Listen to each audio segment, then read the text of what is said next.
प्रचिती पैठणीमध्ये आपलं स्वागत आहे. मी नरेंद्र सुनील काळंगे. आता आपल्याला दाखवत आहे रेड कलर, पैठणीमध्ये रेड कलर, डबल पल्लू, पैठणी कलर.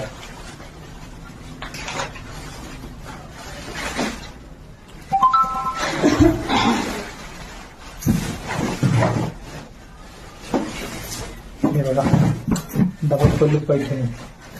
डबल पल्लू मध्ये हे पूर्ण 14 मोर असतात.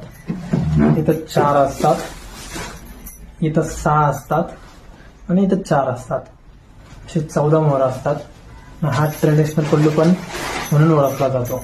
बघू शकता तुम्ही कलर बघा, रेड कलर हा. आता ती लाईटामुळे तुम्हाला एक वेगवेगळा इफेक्ट दिसत असेल. रेड कलर कुंकू कलर म्हणता येईल आपल्याला याला. जसं आपण अँगल चेंज करा थोडासा, तसा कलर चेंज होणार.